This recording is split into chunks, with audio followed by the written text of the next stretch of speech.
పొగాకు rate పతనంపై YCP అధ్యక్షుడు జగన్ ఆ మధ్య ప్రకాశం జిల్లా పొదిరిలో రచ్చ చేశారు. మిర్చికి ధర పడిపోయిందని అంతకుముందు గుంటూరు మార్కెట్ యార్డ్లో రగడ సృష్టించారు. ఇప్పుడు మామిడి రైతులకు సరైన రేట్ ఇవ్వడం లేదని ఈ నెల 9న చిత్తూరు జిల్లా బంగారుపాళ్యం రాబోతున్నారు. వైసీపీ అధికారంలో ఉన్నప్పుడు జగన్ రైతుల్ని ఏం ఉద్ధరించారు? ఇప్పుడు రాజకీయం చేయడంలోని ఆంతర్యమేంటి? అన్నదాతలంటే ఫ్యాన్ పార్టీకి అంత అలుసెందుకు? చెప్పేదొకటి చేసేది మరొకటి కాదా? Let's watch the story.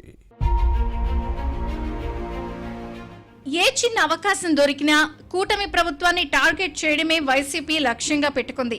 అధికారంలో ఉన్నప్పుడు అన్నదాతలకు చేసిందేమీ లేకపోయినా ఇప్పుడు మామిడి రైతులకు సమస్యలపై మొసలి కన్నీరు కారుస్తోంది.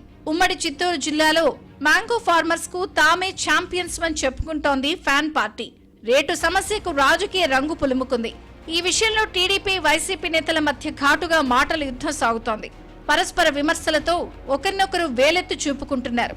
మామిడి రైతులను ఆదుకోవడం లేదని కూటమిని ఆడిపోసుకుంటోంది. రేటు పాతాళానికి పడిపోయినా తీయని మామిడి సాగు చేస్తున్న వారికి రేటు చేదు గుళికగా మారినా కూటమి గాలి కొదిలేస్తోంది అన్నది వైసీపీ నేతల వాదన. కష్టాలతో కన్నీళ్లే మిగులుతున్నా ప్రభుత్వం పట్టించుకోలేదంటూ వైసీపీ శ్రేణులు విమర్శిస్తున్నాయి. ఈ క్రమంలోనే వైసీపీ అధ్యక్షుడు జగన్ జూలై 9న బంగారుపాళ్యం వ్యవసాయ మార్కెట్ యార్డుకొచ్చి మామిడి రైతులను కలుసుకోనున్నారు. దీనిపై వైసీపీ కూటమి పార్టీ నేతలు మాటల మంటలు ముదురుతున్నాయి. చిత్తూరు జిల్లా మామిడి రైతులు ఇంతగా నష్టపోవడానికి వైసీపీ 5 ఏళ్ల పాలనే కారణమన్నది కూటమి పార్టీల వాదన. అధికారంలో ఉన్నప్పుడు ఈ రైతులకు ₹1 ఇచ్చిన దాఖలాలు లేవు. అలాంటిది ఉన్నట్టుండి ఇప్పుడు ప్రేమ పుట్టుకొచ్చింది. ప్రతిదీ రాజకీయం చేసి లబ్ధి పొందాలని ఫ్యాన్ పార్టీ భావిస్తోంది. కూటమి ప్రభుత్వాన్ని ఇరకాటంలో పెట్టాలని చూస్తోంది. అప్పట్లో అన్నదాతలను పట్టించుకుని ఏదైనా మేలు చేసి ఉంటే ఇప్పుడు కూటమిని వేలెత్తి చూపడానికి అవకాశం ఉండేది. కానీ అప్పుడలా ఇప్పుడిలా వ్యవహరించడం వైసీపీ ద్వంద్వ ప్రమాణాలకు నిదర్శనం. మామిడి రైతులకు వ్యాపారులు సరైన రేటు ఇవ్వడం లేదు అన్నది ఫ్యాన్ పార్టీ నేతల విమర్శ. ఒకవేళ కూటమి వైపు చూపిస్తే మరో 4 ఏళ్లు వైసీపీ వైపు చూపుతున్నాయి అన్న విషయాన్ని ప్రతిపక్షం మరిచిపోతోంది.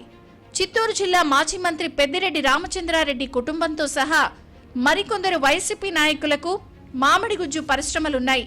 ఇతర వ్యాపారుల కంటే వీరు రేటు తెగ్గోసి కొంటున్నారు. కూటమి నేతలు ఇదే విషయాన్ని ప్రస్తావిస్తున్నారు. వైసీపీ పాలనలో మ్యాంగో పల్ప్ ఫ్యాక్టరీలన్నింటినీ సిండికేట్ చేసి రైతులకు ధర రానియకుండా అడ్డుకున్నది పెద్దిరెడ్డి ఫ్యామిలీనే. వారిని నిండా ముంచింది ఈ కుటుంబమే. కానీ ఇప్పుడు గిట్టుబాటు ధర పేరుతో గొంతు చించుకుంటోంది. అప్పట్లో పంట దిగుబడి పెద్దగా లేకపోయినా రేటివ్వలేదు. ఈసారి దిగుబడి బాగా రావడంతో ధర పడిపోయింది. అయినా రైతుల ప్రయోజనాలకు పెద్దపీట వేసే కూటమి ప్రభుత్వం మామిడి పండిస్తున్న వారిని ఆదుకునేందుకు ముందుకొచ్చి కిలోకు ₹4 సబ్సిడీ చెల్లించే చర్యలు తీసుకుంది. కానీ రాజకీయ లబ్ధి కోసం వైసీపీ దీన్ని పావుగా వాడుకుంటూ రైతులను రెచ్చగొట్టడం విమర్శలకు తావిస్తోంది. ఉమ్మడి చిత్తూరు జిల్లా మామిడి ఉత్పత్తిలో అగ్రస్థానంలో ఉంది. 60 రకాలకు పైగా మామిడి జిల్లాలో ఉత్పత్తి అవుతోంది. తోతాపురి మామిడిని గుజ్జు తయారీకి ఉపయోగిస్తారు. సాధారణ పరిస్థితుల్లో ఇది 4 లక్షల టన్నుల వరకు దిగుబడి వస్తుంది. కానీ ఈసారి 6 లక్షల మెట్రిక్ టన్నులకు పైగా పెరిగింది అన్నది అధికారుల అంచనా. రేటు తగ్గడానికి ఇదో కారణం. ఇక మ్యాంగో పల్ప్ పరిశ్రమల్లో నిల్వలు పేరుకుపోయాయి. రేటు పతనానికి ఇది కూడా మరో కారణం. దీనిని గ్రహించిన కూటమి ప్రభుత్వం సీజన్ నుంచే 1కి 10 సార్లు మామిడి గుజ్జు తయారీ పరిశ్రమల యాజమాన్యాలు రైతులతో ప్రత్యేక సమన్వయ సమావేశాలు నిర్వహించింది. ఈ సీజన్లో ఖచ్చితంగా కిలోకు ₹12 మద్దతు ధర ఇవ్వాలని నిర్ణయించింది. ప్రభుత్వం ₹4 సబ్సిడీ, ఫ్యాక్టరీ యాజమాన్యాలు ₹8 చెల్లించేలా ఏర్పాటు చేసింది. మ్యాంగో పల్ప్ ఫ్యాక్టరీ యాజమాన్యాలు మాత్రం అందుకు ససేమిరా అంటూ మొండికేసి కూర్చున్నాయి. పంట కోయకపోతే పాడైపోతుంది. దీంతో తోటల నుంచి కాయలు ఫ్యాక్టరీలకు చేరితే చాలు అనుకున్నారు. వారు రేటిచ్చినా ఇవ్వకున్నా ప్రభుత్వం చెల్లించే ఆ ₹4 దక్కుదల అని భావించారు. కోతలు మొదలుపెట్టి అష్టకష్టాలు పడి ఫ్యాక్టరీలకు సరఫరా చేస్తున్నారు. కానీ వైసీపీ మాత్రం దీన్ని రాజకీయం కోసం వాడుకుంటోంది. ఉమ్మడి చిత్తూరు జిల్లాకు సరిహద్దున కర్ణాటక, తమిళనాడున్నాయి.